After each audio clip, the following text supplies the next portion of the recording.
Hi, today I'm just going to share with you how I build my snowman. Today it's just a face of a snowman, but that will give you the general idea of how I build snowmen. I usually start my snowman off with a blue base coat. If the background is blue, that works just really great. Then I can just put the pattern on and go to town. But if the background is another color, then I will give my snowman a quick base coat of blue. The blue in this background is Blue Haven. It's one of my favorites lately. And the way I do my snowman is I use a technique that's I lovingly call smooshing. I picked it up from Ronnie Bringle years ago. And I like to do it with a Langnickel Royal Sable short round brush. As you can see, it has a nice point. When they're new, they have a nice point. After you use them for a while for dry brushing and stuff, they will get flat, but that's okay. You can still use them. You see, here's one that's flattened a little bit. That is great for dry brushing, but for the purpose of smooshing, I like them to have the point. Anyway, I load my brush with paint, and I'm using warm white. All my paints are Deco Art. I love Deco Art paints. And smooshing in just a short definition is just like stippling, except with stippling you would go to your palette and you would pounce off some of your paint to remove it. Smooshing, you leave that paint in your brush so that you have a lot of paint to move around your piece. So as you can see, I have the pattern on for my snowman, his hat, his face, and his scarf. And so the first time around, what I like to do is start at the outside edges of my snowman. And so what I'm doing, and I like to think of it like a sewing machine, I'm not really coming up off of the surface. I'm just patting and laying down paint. And like a sewing machine, I just kind of go up and down and move around my piece. And so the first coat will go towards the outside edges is where I'll start to lay down most of the paint. Now, snowmen are fluffy, so you don't want a nice, even, flat, straight edge there. Under the hat, you'll give it a straight edge when you paint the hat. So, depending on how big your snowman is, I will determine what size brush you use. This one is a 14. If it's a smaller snowman, of course, you're going to go to a 10 or a 12. Larger, you can go all the way up to like 20, 24. These, again, are Royal brushes. And, of course, I do sell them on my website. So, almost there. And it looks a little blotchy, but I can still see the blue background through it, and that's what I want because the blue makes the snowman look cold.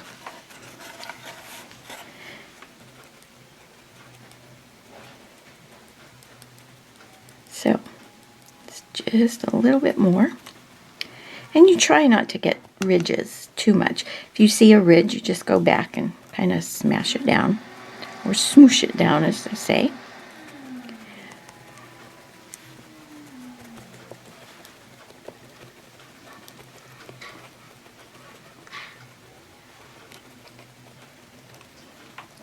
Okay, so there, the first layer is on. And you see, he kind of already looks cold. And I am going to dry that really quickly. I have a Ranger heated gun, which works really well. It'll dry it up real quick. I use this a lot when I do my mixed media projects. And it's quiet, so I can use it while I'm doing a video. Okay, now this usually only takes like 2 coats. Second coat, I determine where the center of his face is. Now his face is turned just a little bit, so his center is going to be a little off to the right a little bit.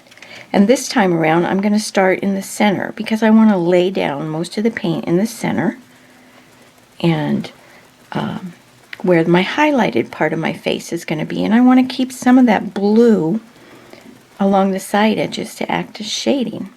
So as I run out of paint on my brush, I start moving out to the edges. And you see, if I have a lot of paint in the center, I can pick up a little paint from the center of my piece. And I go back, I loaded some more paint in my brush. I started back in the center again, and I'm going to move my way out to the side. So you see, I still have some blue showing through. I especially want that blue here in the next to the scarf. Sorry, my husband is doing a little bit of remodeling. Hang on just a second. I didn't realize he was going to be using that equipment. I thought he was painting, and painting is very quiet, but sawing isn't. So there we go. So that's how I smoosh in my snowman bodies. Now there's going to be a border around him, so I didn't go all the way to the edge. I just wash out my brush and wipe it dry. I'm going to dry this again, and then I'm going to put the pattern on for the nose and the eyes and the mouth.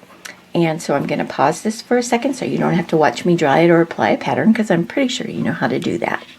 I'll be right back. Okay, so you can see I very lightly applied a pattern for his eyes, his nose, and his mouth.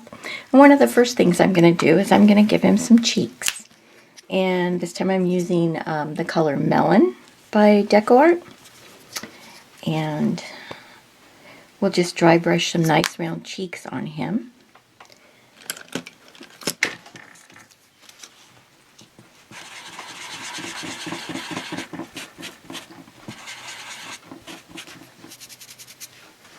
And I like to do the cheeks right at the top of the mouth, top of the corner of the mouth, right under the eyes.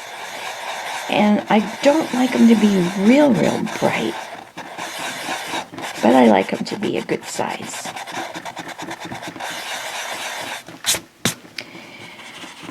And he does have a cheek on the other side, and because we're going to paint over his nose, you can just go ahead and do that cheek through his nose, because it'll get covered up. I see I'm moving my table a whole lot because I'm dry brushing, and you have to be brushing a little hard. Okay, so he has a couple little cheeks. Now, the nose is done depending on the size. This one's pretty large, so I'm going to use a round brush. And I'm going to start it off. And what I want you to do, and I say this in my classes a lot, is to think like a carrot. Carrots aren't just triangles of orange color that you shade and highlight on. Carrots have bumps and ridges. And so this is how I like to do my thing. I'm going to do the base of the carrot with spiced pumpkin. And I'm going to do the highlights with moon yellow, if I can get it out of the bottle. And I'm going to do the shading with burnt umber. So what I like to do is I like to load my round brush with quite a bit of paint, actually. Let me see if I can get the palette over there so you can see. So quite a little bit of paint in my brush. And then what I'm going to do is I'm going to start at this back end of the brush, the back end of the carrot, the largest section. And what I'm going to do, and I use these terms in my pattern packets a lot, I'm going to do shape following strokes to apply the base onto the carrot. And you see I have some texture, so that's okay.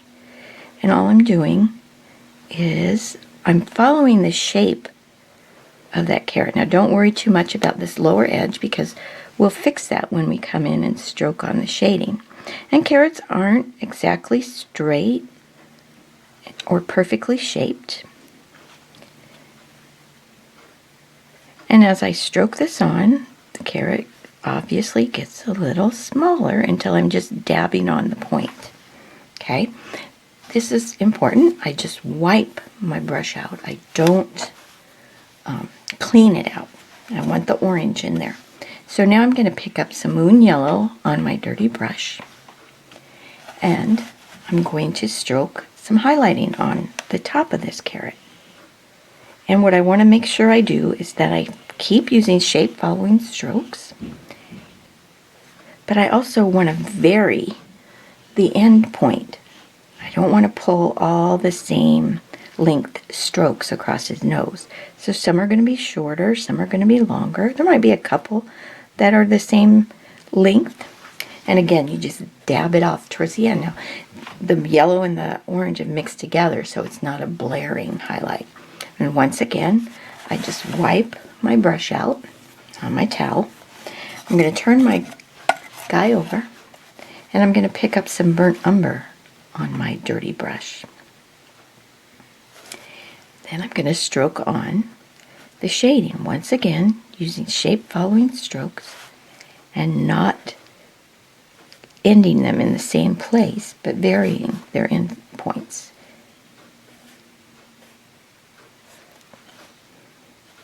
So there you go, we get the shading in there. And this is all done while this orange is wet. Okay, I got kind of a line there, so I'm going to fix that. Okay, wipe my brush out one more time. And then I'm going to pick up some warm white. The warm white is the final brightest highlight on here.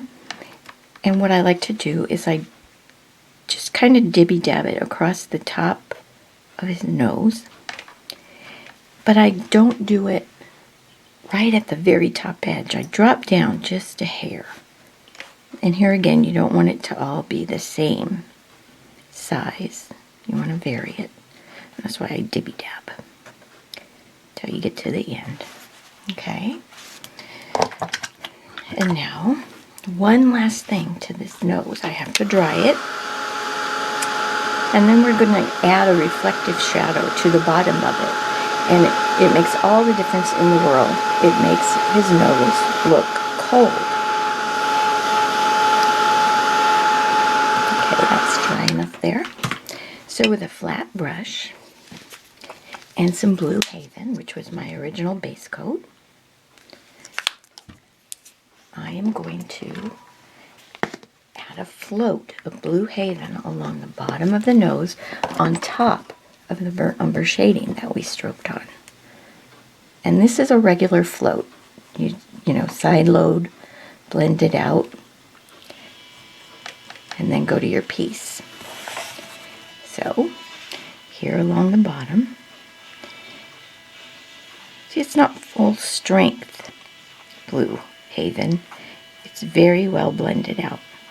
When you get out here at the end of his nose, it doesn't matter if you go off. But you see, that just kind of makes his nose look a little cold. Okay, so now I'm going to work on his eyes. And I'm going to base his eyes and his mouth in with lampblack. Again, I'll use a large round brush. And as you can see, for the mouth, I just put X's where I want the pieces of coal to be. I didn't put a full pattern on.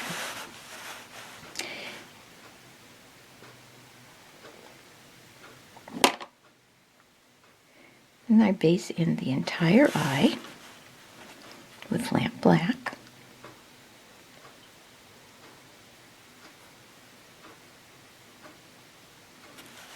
And I'm going to give him some little pieces of coal for a mouth. And you want to start with little ones in the corner, getting bigger towards the middle, and then graduating down again to smaller ones on the other side. And you might be able to see just a shadow of one underneath there. So we want our eyes and our mouth to dry.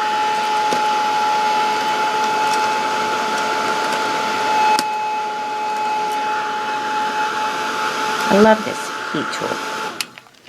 Works so quickly. So his eyes, this is the way I do most of my eyes on all my pieces, you know, Santas, witches, whatever. I have painted it in solidly with lampblack, and now I'm going to add a crescent-shaped stroke of Blue Haven. And the blue will vary with each piece, but since Blue Haven is there, I'm going to add this crescent-shaped stroke in the bottom of each eye.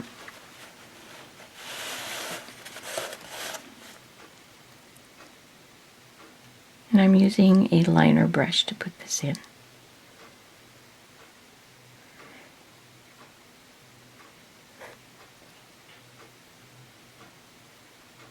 And the good thing about this is if you don't like the shape of it, you can always go back with lampblack and fix whatever you don't like. And then I'm going to line a highlight through the center of that crescent-shaped stroke with Blue Haven plus some warm white, so a lighter value Blue Haven. And I'm just going to come in and line it through the center. Okay. And then finally, I'm going to pick up just some warm white and tap it through the center. Okay. Now before I add the final highlights, I'm also going to take some Blue Haven and some warm white for a lighter value Blue Haven. And I'm going to line a little squiggly thing in the bottom of each piece of coal.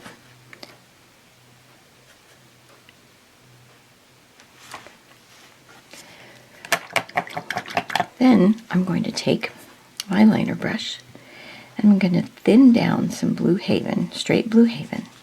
And what I'm going to do is I'm going to line a shadow above each eye and to the left side of each piece of coal, just to set those things into his head a little bit more. So the shadow on his eyes goes from about halfway down on one side up and around to the other side, and it too is a crescent-shaped stroke. It's wider at the top than it is at the sides. I'm going to do the other eye. Then I'm going to come here to the left of each piece of coal that's makes up his mouth. And that just kind of sinks it into his head. Otherwise, they're just floating on top.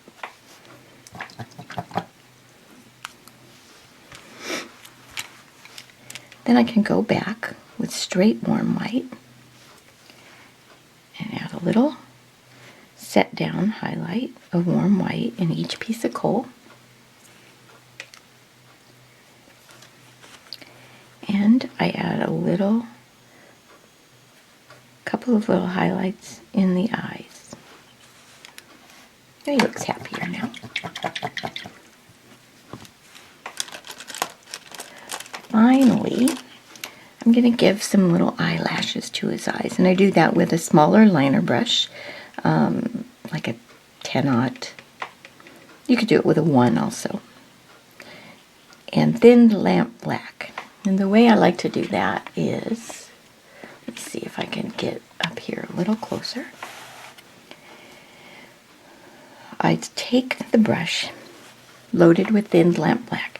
I set it down inside the eye a little bit at the top of it, and I just push the brush out, kind of squiggle it out to give him some eyelashes. And I also give him eyelashes at the corners. So I set it down inside the eye and then just push it out. And then his corners of his eyes. Okay, so there you go. That's how I build my snowman. And so the same thing that you did for his mouth, if he had a body, that's what you would do for the pieces of coal that form the buttons on his chest. Anyway, thanks for watching, and I hope you learned something. And you'll see this piece soon on my website. Thanks so much.